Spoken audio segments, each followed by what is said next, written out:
So I wanted to continue what I was talking about early on today concerning Mayweather and Pacquiao, who's greater.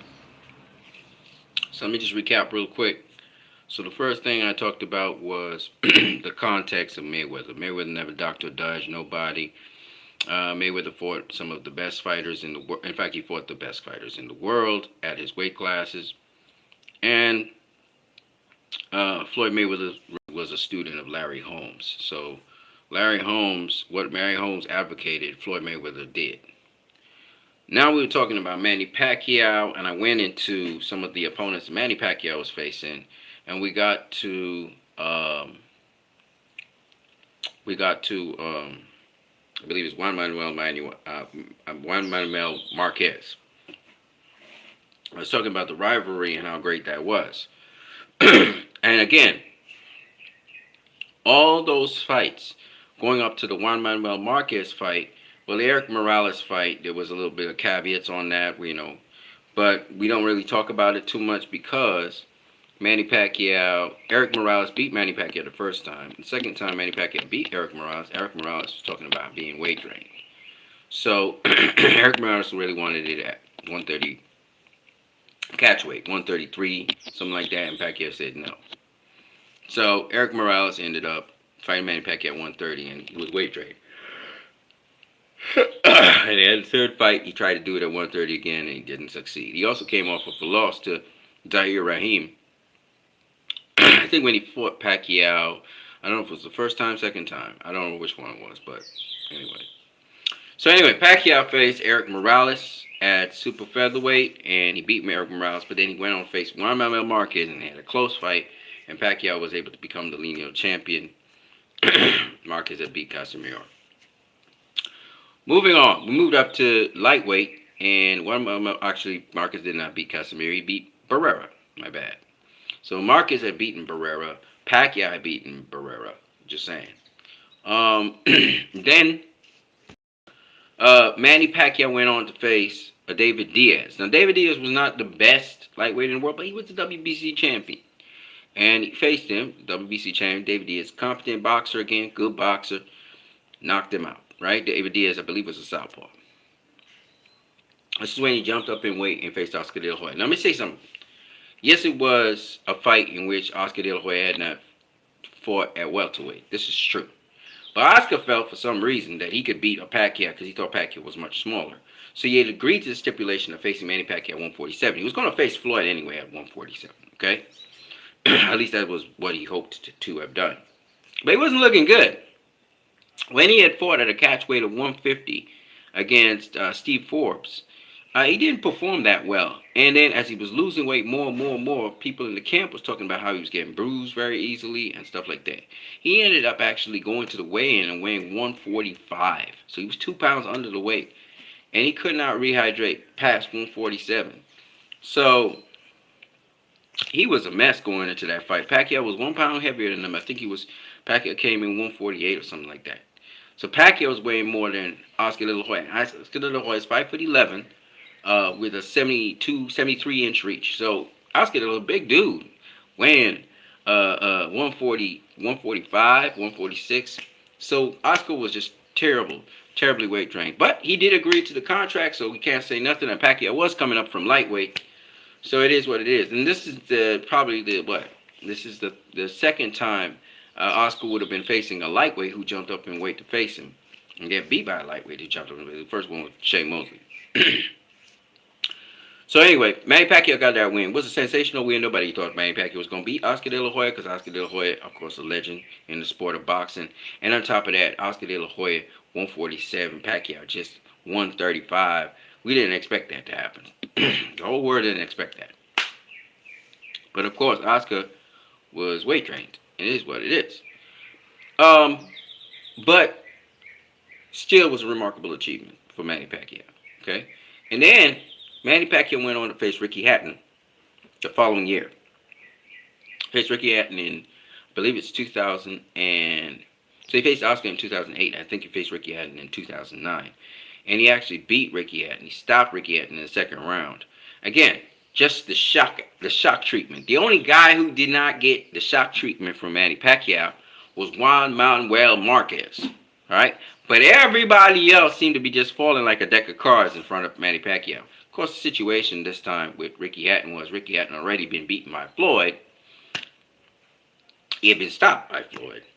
And Freddie Roach had seen that Ricky Hatton's open to the left hook. He's always been open to the left hook his whole career.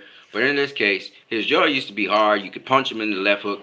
But apparently his jaw was history now. He didn't have the iron, the steel jaw that he used to have.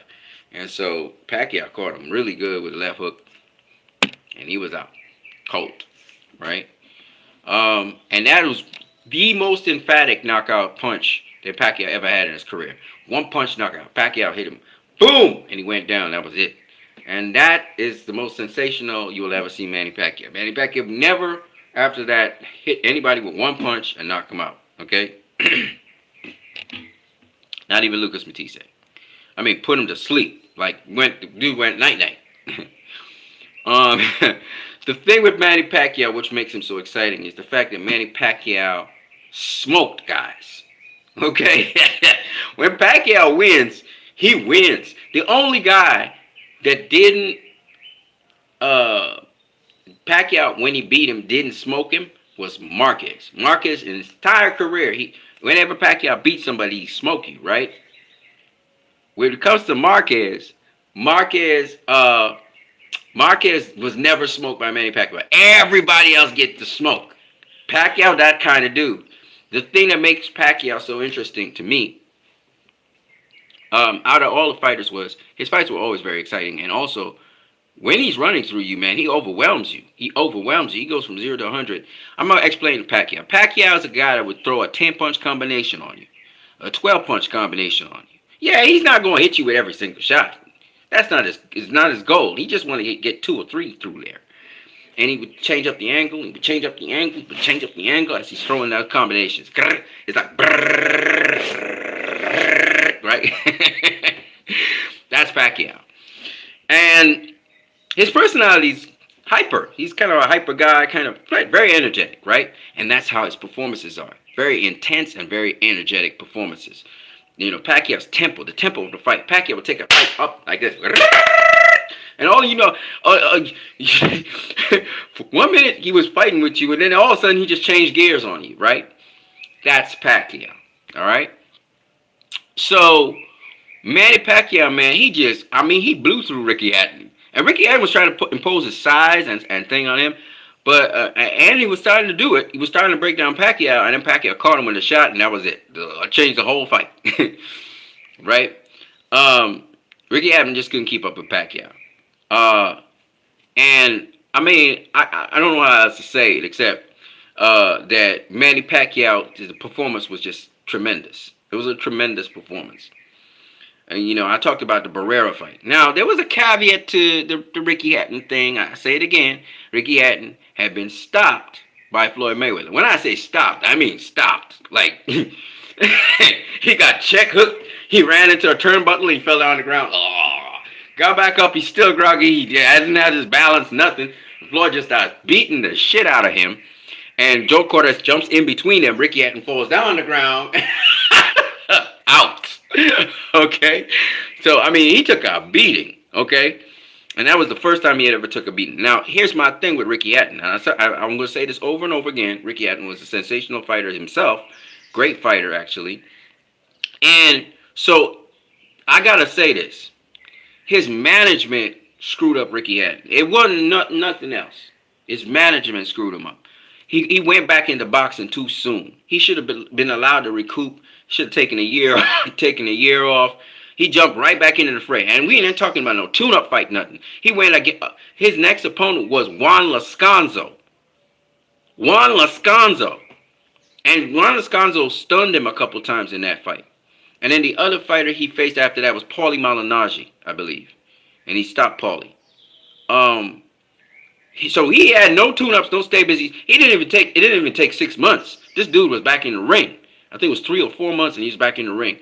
That should never have happened. I know they have rules now to keep you out of the ring for at least 6 months to a year after you get stopped. That's how it is now in Nevada and all other places. But Ricky Hatton, he never got a chance to recoup. So I always held that against his management. Whoever was managing Ricky Hatton, they did a horrible job of putting him back into the ring so soon. He should have been given a chance for his body to recoup. His body never got a chance to recoup. So he went from one training camp to the next one to the Pacquiao fight. And they talked about how he was overtrained and all of that for the Pacquiao fight. Yeah, of course, the guy's not getting no break. You just put him fight after fight after fight into fights. It's like somebody was trying to milk him for money or something, man. It was just, and I heard the Mayweather camp with Ricky Hatton was terrible. So I mean, it is what it is. But my whole problem with Ricky Hatton versus Manny Pacquiao had nothing to do with Manny Pacquiao. Like I said before, Manny Pacquiao did his job. He did it terrifically. But I just think, because my love is with Ricky Hatton, obviously. For the love of Ricky Hatton, I would have loved to see Ricky Hatton, get some time off from the ring, let him get some time, get himself together, and then he could get a tune-up fight to get his confidence up, and then go in the ring with Juan Lascanzo. Because the one thing about Ricky Hatton, you will notice, when he stepped up to the plate with really, really tough challenges, is that, as the rounds go along, as it gets later and later into the fight, Ricky Hatton actually started to fade a bit. Okay? And it was more pronounced against Juan Lascanzo. Juan Lascanzo was tagging him up at a certain point in time. And you was wondering if Ricky Hatton was going to get stopped by Juan Lascanzo. You know what I'm saying? Paulie Malignaggi, he didn't do so well against Ricky Hatton. But the point is that Ricky Hatton boxed, actually. He actually boxed Juan Urango, and he also boxed Paulie Malignaggi, which was really it's pretty interesting. But my point being, Ricky Hatton wasn't fully with the Ricky Hatton that we knew when he faced Manny Pacquiao, and clearly his game plan was terrible against Manny Pacquiao. He was just walking into shots. Which is sad, but it is what it is. And that the Pacquiao fight was the end of Ricky Hatton's career. It was over. He tried to go back up to welterweight and fight the guy that Paulie Malignaggi eventually beat. And that dude stopped him, right? So it's really sad because Ricky Hatton was a hell of a fighter, and his career could have been a little longer. And even if Pacquiao beat him, he wouldn't have beat him so terrifically. You know what I mean? Because he'd have got time to heal back. His jaw would have got stronger again. And stuff like that. You know what I'm saying? So, but I'm not gonna lie. It was great to watch Manny Pacquiao put Ricky Hatton to sleep. It was one of the. I think that's why. Actually, I think Manny Pacquiao was Fighter of the Year for that year, because in 2009, I think Manny Pacquiao put Ricky Hatton to sleep, and then he beat Emilio Cotto. Now, Emilio Cotto, again, was a catchweight fight, 145. So the catchweights are okay, but catchweights sometimes they can take away from like, for instance, Mayweather versus Canelo. The one thing that kind of takes away from the fight, even though I understand the circumstances behind it, is the catchweight, 152. You know what I'm saying? The catchweight, man, the weight class is 154. If you're gonna face a guy and you're coming up in weight, just face him at the weight class, so we don't have to worry about hearing, oh, it was a catchweight. That takes away some of the luster off of the performance. Because usually it's the bigger guy that's suffering. It's not the little guy that's suffering. It's the bigger guy. It kind of balances the playing field, they say. So with Miguel Cotto versus Manny Pacquiao, for example, I thought that wasn't Cotto. That is not Cotto. Cotto can take a shot. Zab Judah hit Cotto. Canelo hit Cotto. Mosley hit Cotto. For crying out loud. Mosley can really crack. And Cotto never went anywhere. You know what I mean? Cotto was stopped by a cheating ass Margarito. And I just don't see Pacquiao. I didn't see Pacquiao. I don't see how Pacquiao could have stopped Cotto. You know what I'm saying? Cotto is not this dude who you can just stop like that. He walked through shots.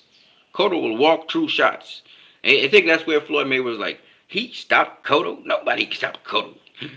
You know what I'm saying?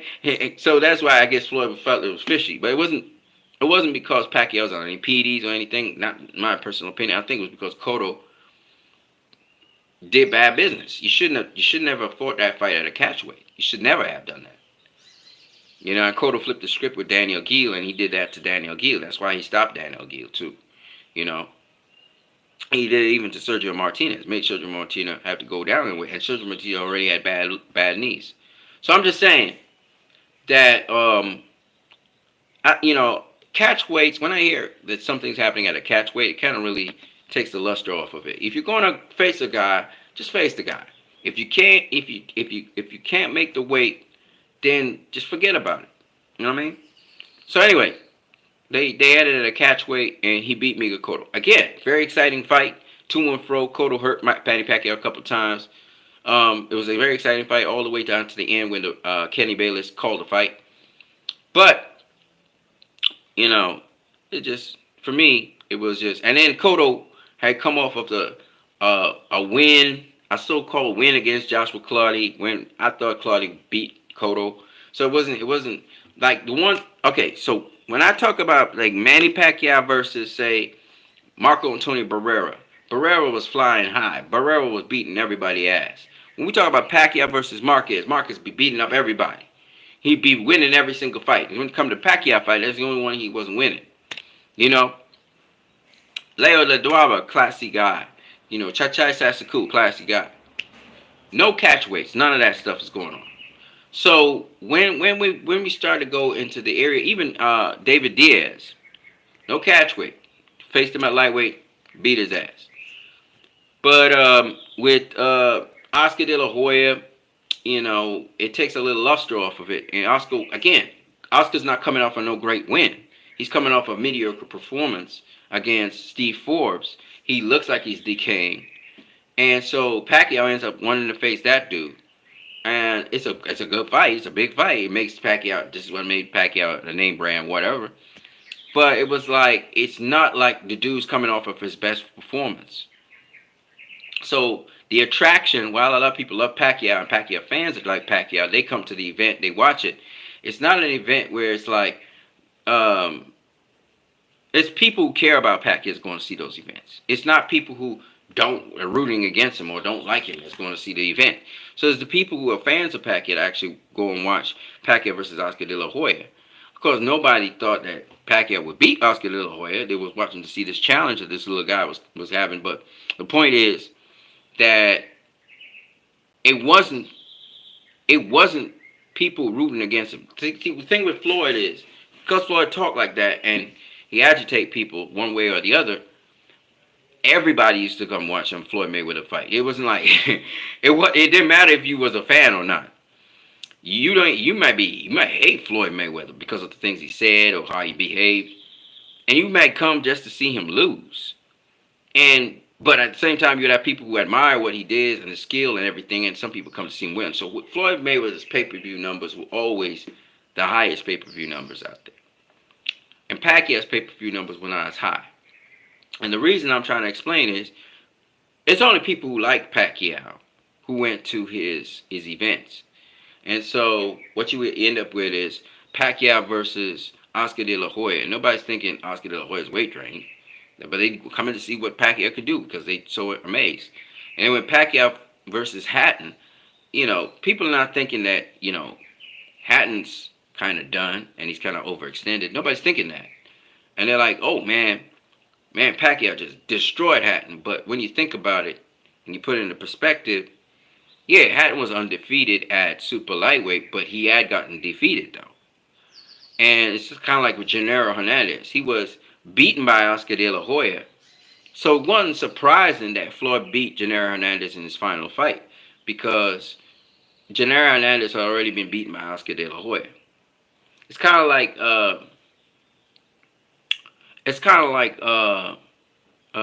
Antonio Margarito. Antonio Margarito, he was beaten already by Daniel Santos. Daniel Santos, he went up to super welterweight, and he got beat by Daniel Santos. So even though Antonio Margarito wasn't beaten as a welterweight champion, he was beaten when he went up to super welterweight. So that loss stays in their minds. And what a lot of people don't understand is, you know, and again, Antonio Margarito never really faced any names So that loss stays in their minds, and what happens is that the person now and goes into a fight, and he knows he could lose. So like Ricky Hatton, you know, didn't know what it was to lose until he lost to Floyd Mayweather, and that kind of changed his whole attitude. And then they shoved him back into the ring so soon. He didn't really get to recoup from that and just recoup his body and everything, and get the right mindset and right focus back. So it's just one of those things, man. So anyway, Pacquiao beats Ricky Hatton, and because he beats Ricky Hatton in 2009, he goes on to face Mika Cotto. Now, Shane Mosley wanted to face Ricky Hatton, just like how Shane Mosley wanted to face Floyd Mayweather, right? So Shane Mosley came to Pacquiao's camp, offering to have the fight, but Freddie Roach did not want to have the fight other than at catchweight. And Shane Mosley was like, "Why, man?" He was like, "You're too good." So Cotto agreed to the catchweight, so that's why Manny Pacquiao faced Cotto. Cotto wasn't the best super welterweight in the world. Cotto wasn't the best pound for pound fighter in the world. He wasn't none of those things. He was there. He was on the pound for pound list. He was still a good fighter, but he wasn't Shane Mosley. So it's really interesting when people tell me that Floyd duck or dodge different people. He fought old Shane Mosley or whatever. But Pacquiao had the opportunity to face Shane Mosley. Okay, and Shane Mosley brought a lot to the table, because Shane Mosley had been on pay-per-view before. Shane Mosley was the best welterweight in the world at the time. So that was what Shane Mosley was bringing to the table for Manny Pacquiao. But Freddie Roach and Pacquiao's team turned him down. So he didn't end up, because he didn't want to face him at no catch weight. So they ended up facing Mika Cotto at that catch weight. Okay?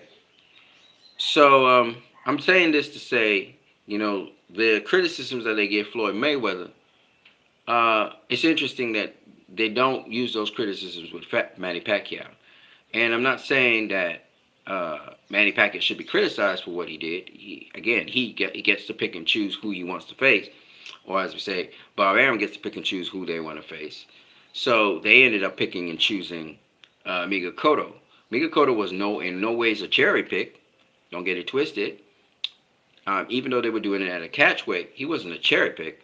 But the point behind it is that Pacquiao was picking who he wanted to face as well. People do like, oh, Pacquiao, whatever they presented in front of him, he fought. No, that's not true. That's a false lie.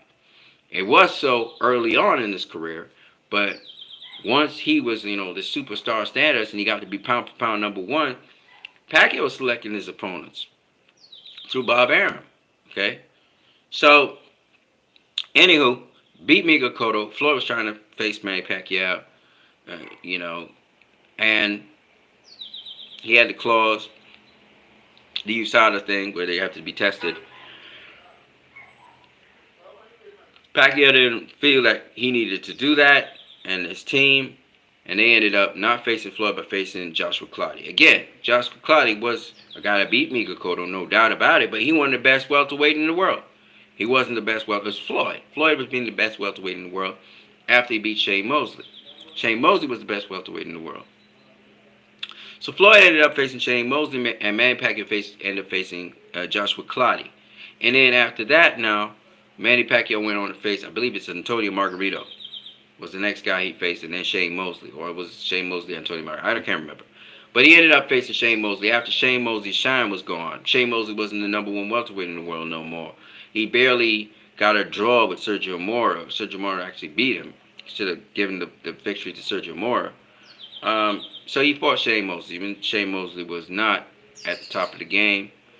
And then he went on to face Antonio Margarito. Antonio Margarito at that time, he got beat up by Shane Mosley. He fought some dude named, what was it? It was Roberto Garcia, I believe it was the guy. He beat Roberto Garcia. And they fought for the vacant WBC title. I don't know how that happened, but it did. Because Antonio Margarito hadn't been a super welterweight long, but he got a shot at the title, and Pacquiao beat his ass. Now, Margarito was much bigger than Pacquiao, but Margarito's the dude that have to stand in front of you and bang, and Pacquiao just decided to step him and beat him up. and it was quite a beating. In fact, he damaged Antonio's orbital. And then after he faced Margarito, he faced Timothy Bradley. And Timothy Bradley was undefeated, didn't know how to lose, and he was doing his thing. You know what I mean? Timothy Bradley joined the top rank to face Manny Pacquiao and got the Manny Pacquiao fight. And Timothy Bradley beat Manny Pacquiao. Now, some people say he did not beat Manny Pacquiao. He was robbed. It was a robbery of the century. A lot of people believe that. I thought Timothy Bradley beat Manny Pacquiao. And I'm going to explain to you how simple this is. Pacquiao wasn't fighting the whole entire rounds. He was only fighting in the last 30 seconds of a round. Timothy Bradley doing all that work. And then Timothy Bradley later on in the fight, as the fight progressed, even though he was getting tagged up and stuff, Timothy Bradley was continuously more and more and more being effective against Manny Pacquiao, reducing how much Manny Pacquiao would throw. And he was getting his way somewhat as the fight kept on going on and on, even though he damaged both his feet and all of that. So Timothy Bradley beats Manny Pacquiao, and that kicks Manny Pacquiao out of the number one pound for pound spot. And Pacquiao gets knocked out by Marquez in their fourth fight in the trilogy. And then Manny Pacquiao comes back from that. He takes a whole year off, and he fights Brandon Rios. And he beats Brandon Rios, which was very good. And then he went on to face Timothy Bradley, avenge his loss to Timothy Bradley, and face Floyd Mayweather. And at this point in time, and people are still bringing back hope, and there's hype for Manny Pacquiao, because after he got crushed by Marquez, nobody was talking about Manny Pacquiao. Nobody. He fell off the pound-for-pound rankings. He fell off to the welterweight top 10 rankings. He'd been knocked off. But he came back and won the championship from Timothy Bradley. Couldn't get the rematch with Marquez. Smashed Chris Algieri, Pacquiao style. And then he faced Floyd Mayweather, and Floyd Mayweather beat him. But after Floyd Mayweather beat him, he went back and faced Timothy Bradley. Bradley thought he could beat him. And Pacquiao dropped Bradley twice. In that fight, he had the third fight with him, and Bradley retired after that. And then he then faced Jesse Vargas because he had retired after that, and then he came back out of boxing. Jesse Vargas was the WBO champion, and he beat Jesse Vargas. So if you think it's just anybody could beat Manny Pacquiao, no. Now, he didn't stop Jesse Vargas, and he didn't stop Timothy Bradley, but he put both of them on their butts. And then he went on to face Jeff Horn, as we know, in Australia. And Jeff Horn got the decision over him. And then he went on to face Adrian Broner. Adrian Broner was always asking for a Pacquiao fight. He got it. And couldn't do much with it. I mean, he did. It was kind of competitive to some degree with what Broner was doing, but he didn't beat Manny Pacquiao. He just did. And then Manny Pacquiao faced Keith Thurman, and we know the rest is history. And he faced Dennis Lugas. Just very impressive that he won the WBA title at the age of 40. A lot of impressive things Manny Pacquiao did, but like I said before, he wasn't facing the number one guy. So Floyd faced the number one guy 12 times in his career. Manny Pacquiao faced the number one guy 7 times. Is it 7? Yeah, 7 times in his career. He faced Cha-Cha Sasaki was the number one guy. He faced Marco Antonio Barrera was the number one guy. He faced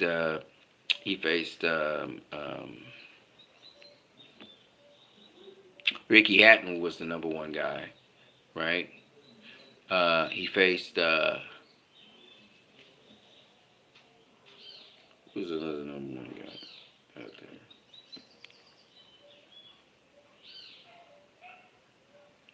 I think Timothy Bradley was the number one guy.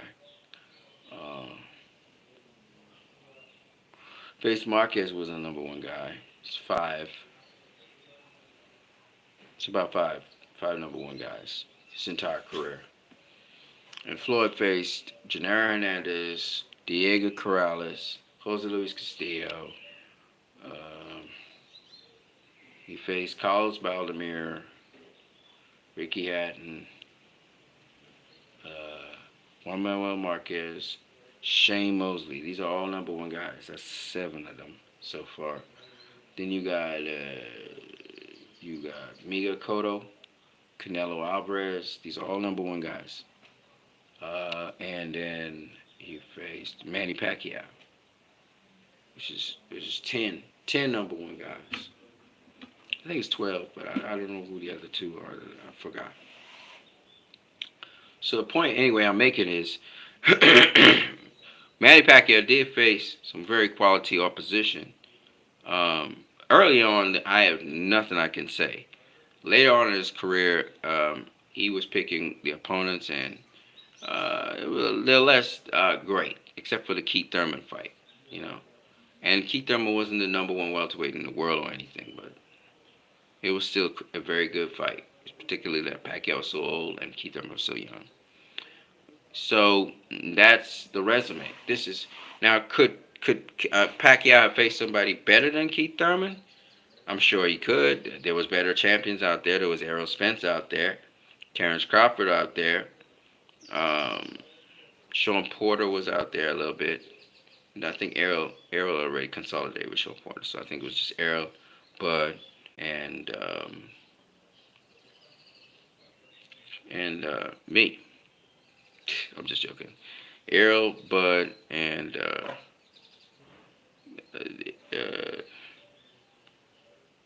and Thurman.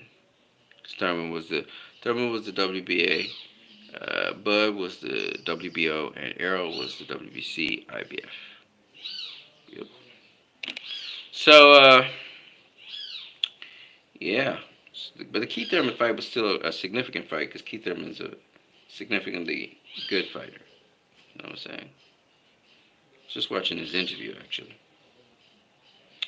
All right. So was there better? Yes, there was. And Manny Pacquiao though is not getting flack for that. Um, so in terms of who had the greater legacy, who had the greater career, Manny Pacquiao had numeracy. What I mean by that is he had a lot of fights. He fought a lot of fighters, some good, some okay, and some great. Ultimately, in the end, when he faced them was the interesting part.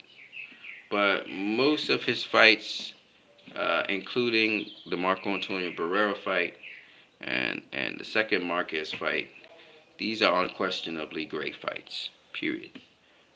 There was nothing going on, no manipulation of nothing, none of that. After those fights, the Oscar De La Hoya fight, there was a catch to that. The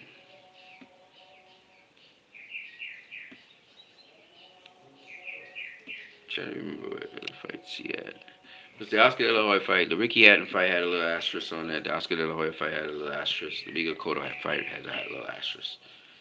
Margarito wasn't really a world champion, but nonetheless, it was a good fight. So Pacquiao faced Antonio Margarito. Um, he also faced Shane Mosley, but again, Shane Mosley wasn't at the top of his game anymore. Um, and then he faced Timothy Bradley, who beat him. But he did avenge his loss to Timothy Bradley. He didn't get to avenge his loss to Juan Manuel Marquez, who put him to sleep. But he did get to fight Brandon Rios, who's kind of like an Antonio Margarito kind of guy fighting. He faced Brandon Rios. Uh,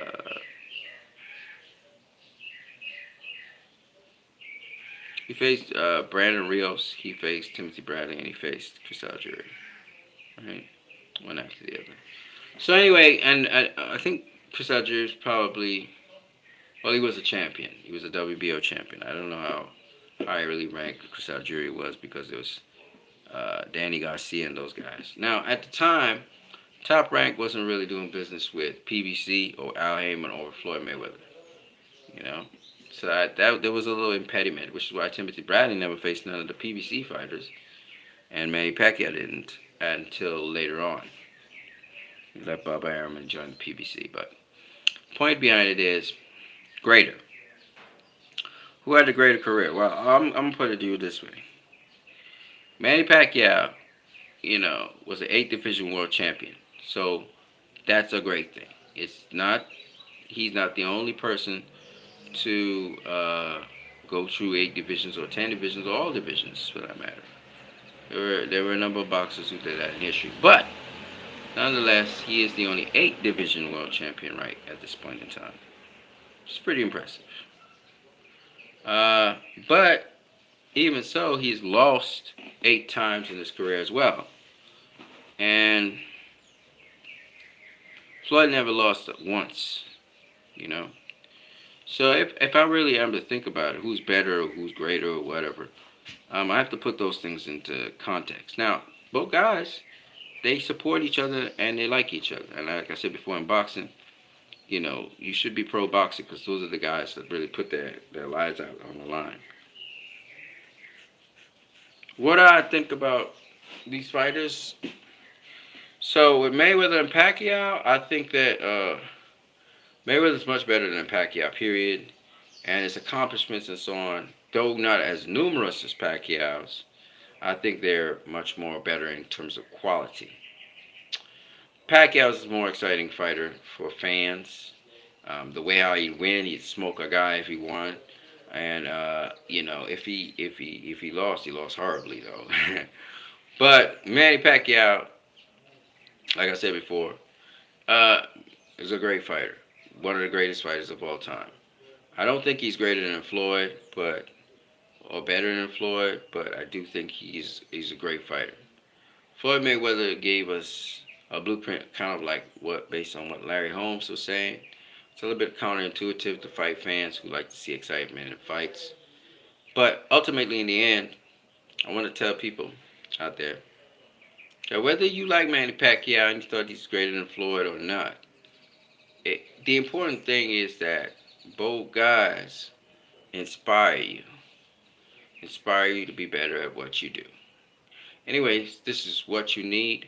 Wrapping it up. I want to go to sleep. You can see I'm rocking to and fro because I'm like tired. I'm gonna catch you guys later. Peace.